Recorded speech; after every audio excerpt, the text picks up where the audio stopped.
Chinese President Xi Jinping and Russian President Vladimir Putin set to meet face-to-face in Uzbekistan tomorrow for the first time since the start of the Ukraine war. And Republicans say our adversaries are taking advantage of President Biden's weak foreign policy. Joe Biden is the best thing that ever happened to Putin and Russia, and we're seeing that play out in real time. And if Russia ends up winning in Ukraine, there are two people that Putin should thank: Greta Thunberg and Joe Biden, because of the disastrous energy policies that they've enacted in the United States in the name of climate change and the Green New Deal. Congressman Greg Steube sits on the House Foreign Affairs Committee and joins us now. Congressman, thanks for joining us. Good morning to you. This meeting between Xi and Putin, it's their first in-person meeting since the start of the Ukraine war. What do you expect to come out of it, and how much of a threat is this relationship to the U.S.? Well, you add Iran and North Korea in there, and you have the new axis of evil threatening the world right now. What Putin is doing is he's asking the Chinese to help him in the fight in Ukraine. Ukraine's had some great successes, and Russians have been fought back, and they need help, and the help that they can get for the Russians come from the Chinese. So there's no doubt that the Chinese are helping them militarily in the region. He's probably going to ask him for military equipment, armaments, those type of things. They're also working with the Iranians. So that's exactly what this meeting is about, and it just shows you that they're openly telling the world that they are working together against the interests of the West. Well, Joe Biden is supposed to be the leader of the free world. What should he do in response? And will he? Well, there's so many things that he should have done up to this point that he hasn't done. He's weak on foreign policy. Look no further than Afghanistan to see what type of military capabilities this commander-in-chief has.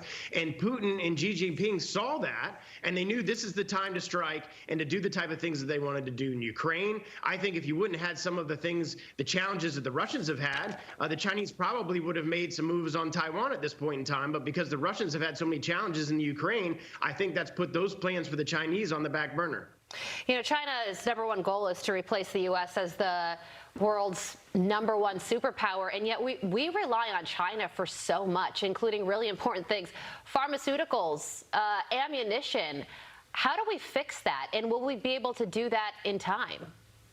We fix that by bringing manufacturing back to the United States, creating a tax environment that's beneficial for companies to be successful here and move their products here. COVID showed us that between pharmaceuticals and medical supplies and all these different things our country needs that's relying upon that we get from other countries like China, we need to be producing those products right here, especially in the case of a national and international crisis in a wartime type situation. I mean, we're already not kinetically in war, but we've given $52 billion to the Ukrainians. So to say that we're not engaged in that conflict is not being honest with the American people. Well, Joe Biden's going to Detroit today to deal with electric cars.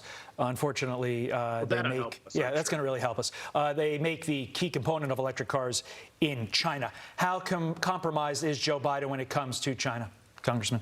Absolutely compromised. Look no further than his son Hunter and the dealings that they've had there, over $1 billion from a Chinese Communist Party company. And we're just starting to get the iceberg of the information because of that laptop.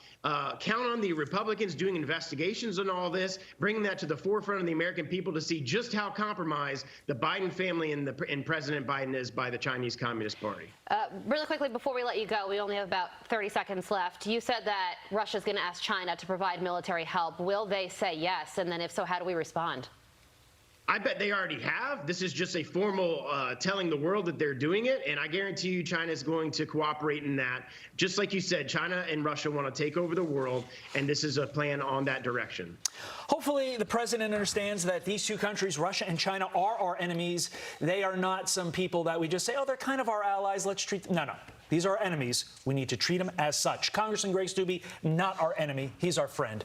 We appreciate him, as always. Thank you, sir. Thank you so much for joining us this morning. We appreciate it. And good to be with you and everybody out there as well. Good. What day is it today? Wednesday morning. All day, in fact.